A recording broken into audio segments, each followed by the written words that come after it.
DC is not occupied. We are under a policy of segregation. Occupation is merely the avenue, it is not the destination. The United States does not typically occupy territories as a goal. Usually there's a purpose, whether it be securing financial or political interests.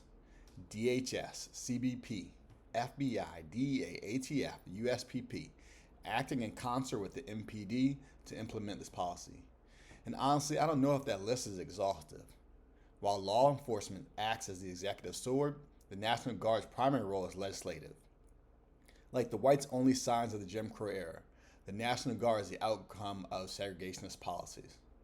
Now, before we go any further, if we don't start to change how we think about our circumstances, a few things will happen. One, we'll play the ostrich, hide in our middle to upper class incomes and suburban homes. We'll choose to detach from the idea that those things that affect one affect us all. And we will wait.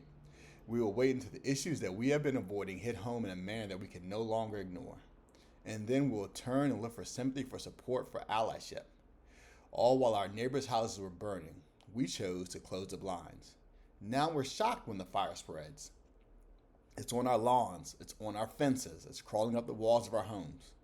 We will ignore Nolan Wells until it's our kids with their affluent friends and their affluent community being harassed, or God forbid worse. For some of us, it takes the teeth of vampires to pierce our neck before we awaken from our slumber. It's jolting, breaking us out of the safety bubble that says, I'm insulated by my financial status. Ask Tyreek Hill how that worked out for him. With all of his wealth and status, law enforcement did not care. He was not subservient enough. He was dismissive of their power. He found himself face down to concrete, and in an instant, you went from being a famous NFL player to just another nigger who won't comply. Two, we will dismiss the notion of this administration pushing a segregationist policy as being too radical, too conspiratorial. So in other words, it's too radical to believe an intentional attempt to create a segregation state, even though they explicitly told us that any black professional success at the highest levels is a result of DEI. Even though they fired C.Q. Brown in favor of Dan Kane, who lacked the prerequisite command experience and classifications, and yet was still promoted by presidential waiver based on the rationale of national interest. Even though they have explicitly recruited white South Africans, campaigned and aligned with the AFD in Germany, and stated on record the desire for more European immigrants.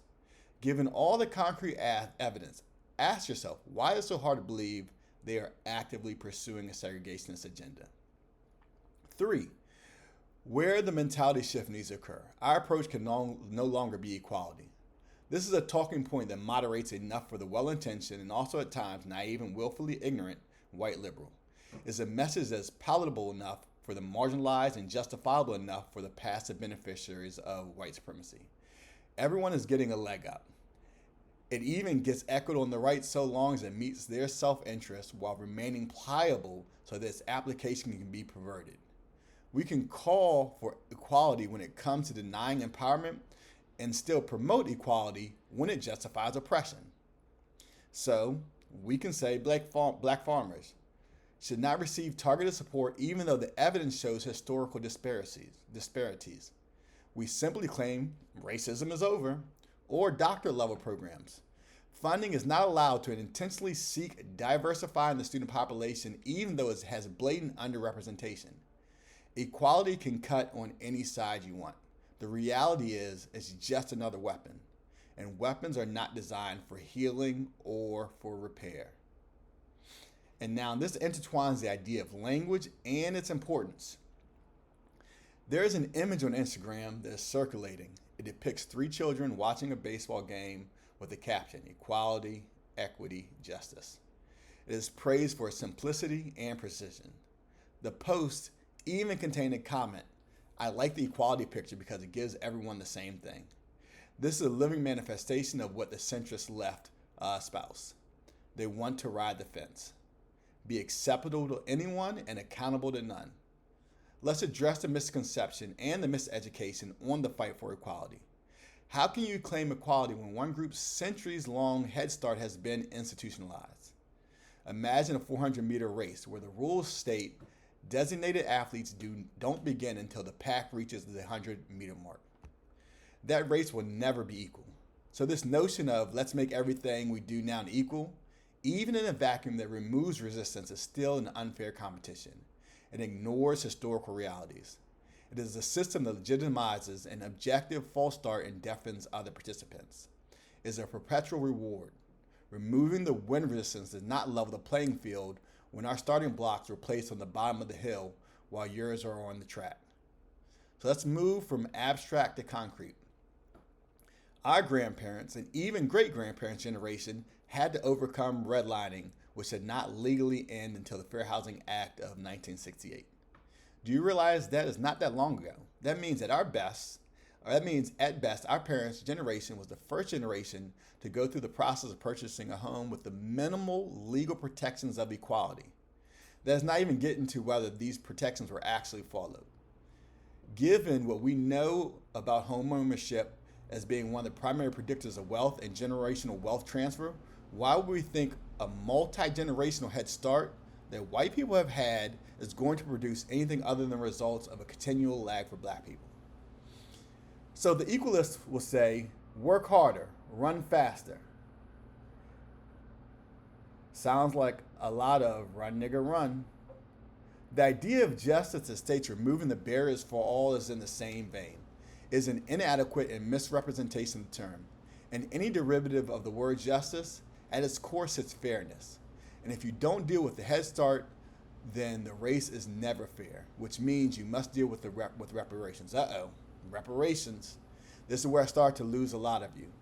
He's talking about giving niggas a check. Well, no, but also yes. Reparations come in many forms. It is the repair of harm, and one of those harms is financial, as we have just discussed based on the housing example. And so now that we have the context for the importance of language, because everyone in our tent, our allies, don't speak the same language or have the same goals, the Democratic Party's goal is to regain power. They have plainly stated nothing is more important than stopping Trump. This is the same power structure, again for a concrete example, that did not recognize low black home ownership as a national crisis until it became a linchpin for the loss of political power because it affects spread beyond the borders of the black community. Aren't we part of this nation? Allegedly. Why are our issues not national issues? Except when they become exploited. And so there is a willingness from this party to eulogize the civil rights movement as a crux of American progressivism, while their reference for American prosperity still exists in the Bush, the Reagan, or the Clinton eras, depending upon on your age, the degree to which you lean left. I have literally heard those contradictory statements in the same breath. Furthermore, a progressive turning point is not a stopping point, hence the root of the word progress, to move forward. By all accounts, the last meaningful change for black people occurred in the 1960s. Based upon the political sense of urgency demonstrated by this party, one would think their will peaked in the 1960s. The problem is those eras exist in incremental rewards of equality and equity, and the misconception and tepid application of justice. We need to start thinking in terms of liberation, black liberation, human liberation. For me, liberation is the security of safety, the freedom of existence in any form, physically, culturally, spiritually. We are free to gather as people without internal risk and external oppression. It is a proactive acceptance and appreciating value of people that have contributed since the infancy of this land in innovation, technology, and culture. The empowerment of self-determination. The resources and paths to determine who we want to be professionally, personally, intercommunally. The intentional act of repair and progress of the human condition, the human spirit, the human energy. That's what we need to seek later for equality. If we are moving towards liberation with an aggressive impatience, then if we're not moving towards liberation with an aggressive impatience, then we are just doing more of the same.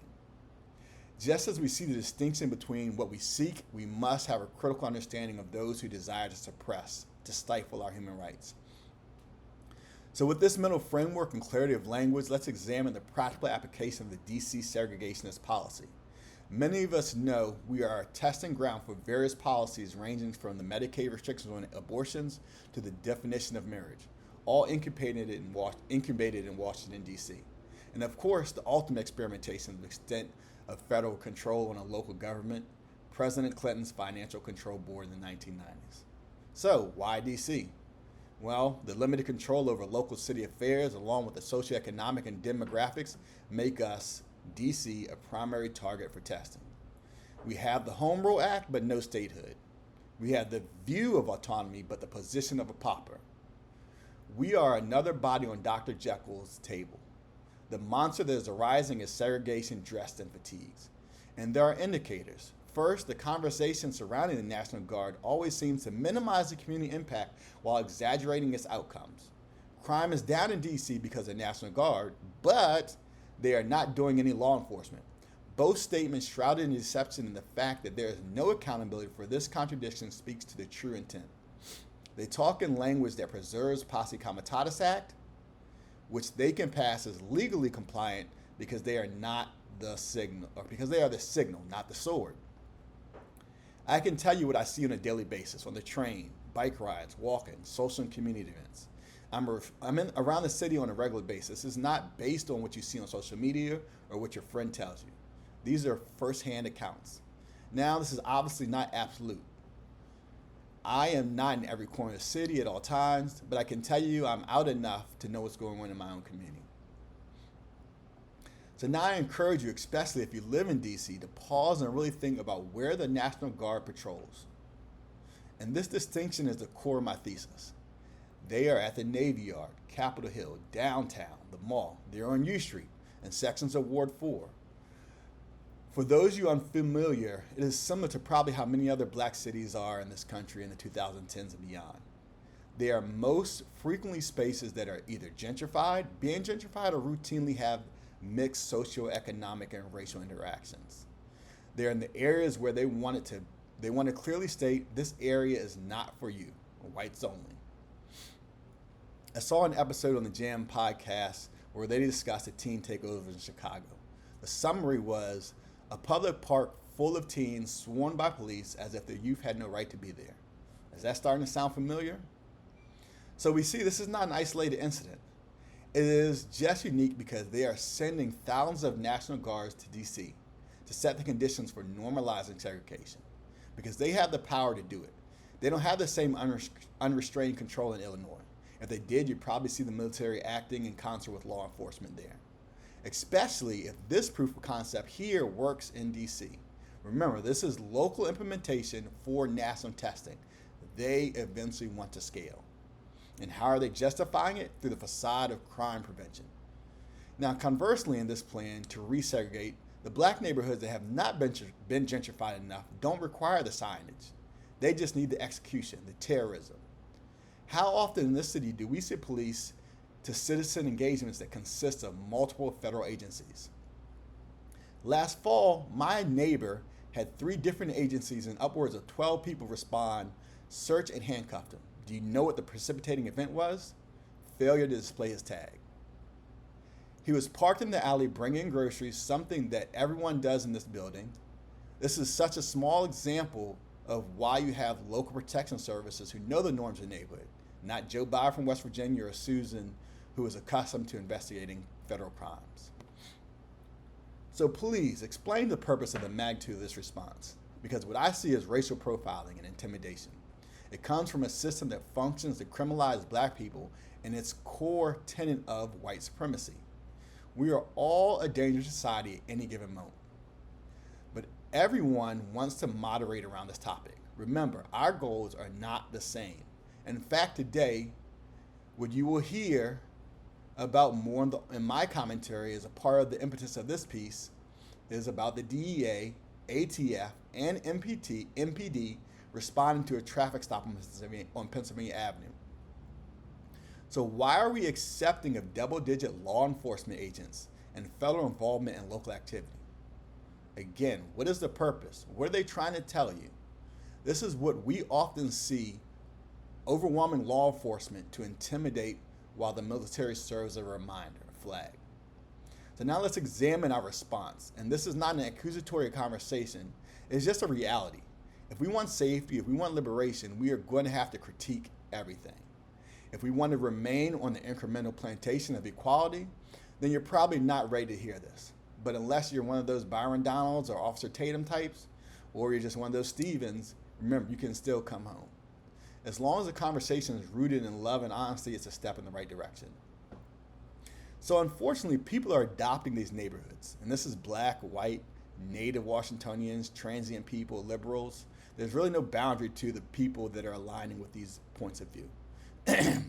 Last year, a couple of my friends who don't even live in DC argued with me about the level of crime activity in the Navy Yard, a place that I frequent almost daily. Instead of news reports about super predators, they are consuming social media clips of rows of teens and widespread violence. Honestly, we're hearing the same sentiment echoed by some of the native Washingtonians. Because as we go deeper, this gets into the effects of white supremacy that are so prevalent that people don't acknowledge it. It's become part of our default state of thought. We have been trained to explain away, give grace to whiteness, and it becomes more apparent when we look at the disproportionality. So let's take one last moment to level set. One, I'm speaking from experience. I have taught kids who are victims and offenders. I taught a kid who we thought, in part due to the lack of consequences, would go down a very dark road. And unfortunately, he ended up killing 3 people, including a young woman who was going to go to college in just a few weeks. I have been harassed by police through unwarranted searches. I have witnessed shootings. I have been shot. I'm not overselling or embellishing anything. I'm not singling any street cred. I'm just telling you the plain truth. And I'm not an apologist, nor am I a carcelist. 2, let's keep in mind we're examining our response. So the argument is the kids are out of control. Teen takeovers are a problem. I've heard the words, I've seen the posts. The solution, hold the parents responsible. And then we end up co-signing criminalization of an entire population, in this case in DC, approximately 40,000 teenagers, due to the actions of 1 or 2%. Definitely less than 5%, which is less than 2,000 kids. And I'm quite sure that would be a massive overestimation. In the same breath, we decry racial profiling, stereotypes, and prejudices. Within our own very logic, we are inconsistent. And with this double talk, we enable anti-black views that continue to grow. It has been said, if you can control the youth, you can control the future.